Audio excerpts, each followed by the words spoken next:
Hello, welcome to the Mark Janard Show, the Cybersecurity Show. Let's get into advanced level, expert level cybersecurity tips that no one really wants to talk about because it's too technical. So without further ado, let's get right into it. We're going dark. Let's talk about most advanced networking techniques for cybersecurity, right? Here are some things that only the experts, only the top shelf know. We have the zero trust architecture, right? This security model assumes no user, device, or network should be trusted by default, even if they're inside the perimeter, right? It requires strict identity verification for every person and device trying to access resources on the network. 2, artificial intelligence and machine learning, right? AI and ML, also known as machine learning, are being leveraged for automated threat detection, predictive modeling, and real-time anomaly detection in network traffic. There's cloud-based security services. These provide scalable, flexible security solutions delivered via the cloud, including firewalls, antivirus, encryption, backup, and recovery. You have endpoint detection and response next, that's also known as EDR. And EDR tools monitor endpoint devices for suspicious activities, collect data for forensic investigation, and enable rapid incident response. We have network segmentation and micro segmentation. This involves dividing the network into smaller, isolated subnetworks to limit access and contain potential breaches. You have security information and event management, also known as SIEM tools, right? And SIEM systems aggregate and analyze security data from across the IT environment to identify patterns and anomalies. You have blockchain for cybersecurity, and blockchain technology is being explored for securing Internet of Things, also known as IoT devices, protecting critical infrastructure and ensuring integrity. We have quantum cryptography, and this emerging field uses quantum mechanics principles to create theoretically unbreakable encryption. If you like this video so far, please take a moment right now to hit that subscribe button and the like button. If you're learning, if you're enjoying the video, hit that subscribe button and the like button. We have deception technology. This involves creating decoys and traps to detect, deflect, and defeat advanced attackers. We have software-defined perimeter, that's SDP, and SDP creates a dynamic identity-centric perimeter that provides secure access to resources regardless of location. Now let's get into the access control of things, right? Implement, right, the principle of least privilege, granting users only the minimum access needed for their roles. Use multi-factor authentication for all accounts, especially privileged accounts.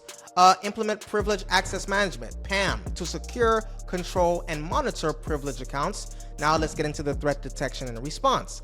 Leverage threat intelligence feeds to stay informed about emerging threats and indicators of compromised things, whatever they may be.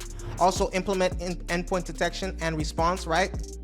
That is something that cannot be stressed enough. Endpoint detection. Develop and regularly test an incident response plan. Data protection encrypts sensitive data both at rest and in transit. Implement data loss prevention, right? DLP, because breaches happen, okay? Implement DLP tools to prevent unauthorized data exfiltration. Use secure file sharing solutions to encrypt data when sharing externally, right? And now security testing, right? Conduct regular penetration testing and vulnerability assessments. Perform code reviews and static/dynamic application security testing, also known as SAST/DAST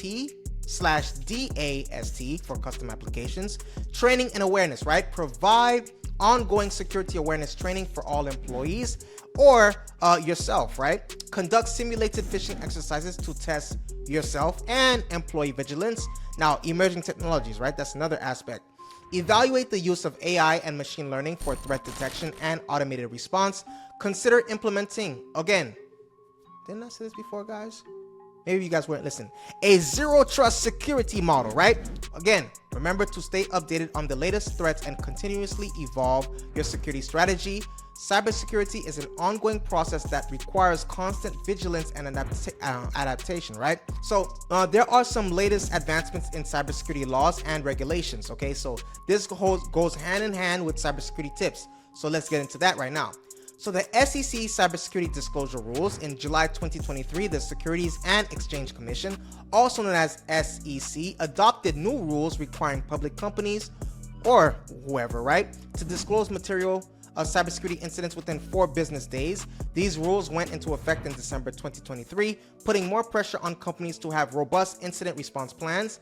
Number 2, we have state privacy laws, right? Several new comprehensive state privacy laws came into effect in 2023 and early 2024, including states like Florida, New Hampshire, and Kentucky.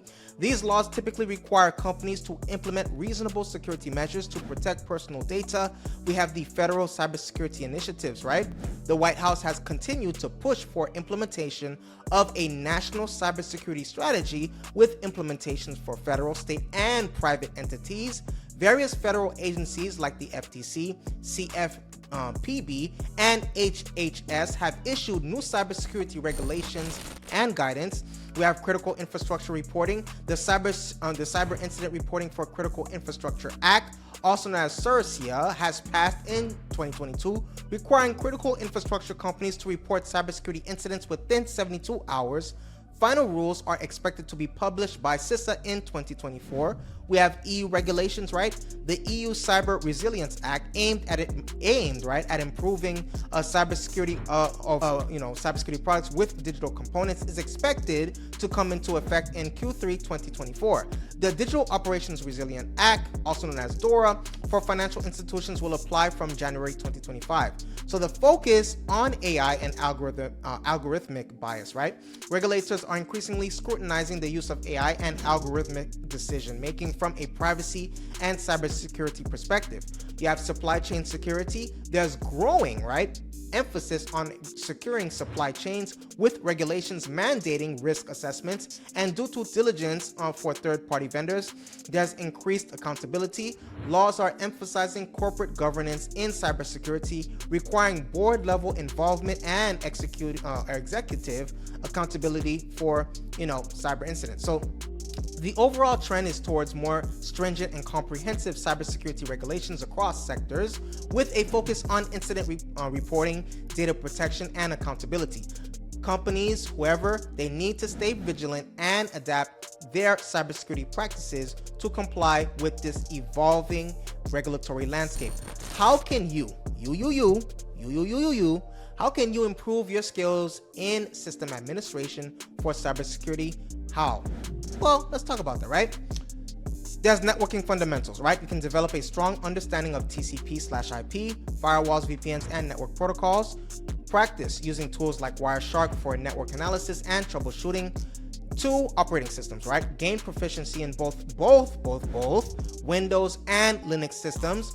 Learn about hardening techniques, access controls, and security configurations for each operating system. There is identity and access management, right? Let's get into it a little bit. So master concepts like Active Directory, Azure AD, and LDAP. Understand best practices for user authentication and authorization. For cloud platforms, familiarize yourself with major cloud providers like AWS, Azure, and Google Cloud. Learn about their security features and how to properly configure cloud resources. We have virtualization, right? Understand technologies like VMware and Hyper-V, as well as container platforms like Docker. You have scripting and automation. Learn languages like PowerShell, Python, or Bash to automate administrative tasks, right, and security processes. Now, there are security tools, right? Again, we talked about SIEM, but also vulnerability scanners and intrusion detection / prevention systems, right? That is a biggie. There's also the aspect of backup and disaster recovery, right? Learn best practices for data backup, system recovery, and business continuity planning, because situations, they happen, unfortunately, so you want to be prepared when they happen, right? Patch management, understand the importance of keeping systems updated and learn about patch management processes and tools, right? You also have compliance and regulations. Familiarize yourself with relevant security standards and regulations like NIST, ISO 27001, HIPAA, or PCI DSS. Now, to develop these skills, set up a home lab environment to practice with different systems and tools. Pursue relevant certifications like CompTIA Security Plus, CISSP, or SANS courses. Stay up to date on the latest security trends and threats through blogs, right, podcasts, and industry publications. Participate in online forums and communities to learn from experienced professionals, right? You're going to want to also consider taking on additional responsibilities in your current role to gain more hands-on experience. Now, remember, right? Cybersecurity is an ever-evolving field, so continuous learning and practical experience are key to improving your skill set. So if you like this video, please take a moment to hit that subscribe button and the like button. Again, if you like this video, if you enjoyed it, if you learned something new, please hit that subscribe button and the like button. I appreciate your viewership. Stay safe and see you on the next video.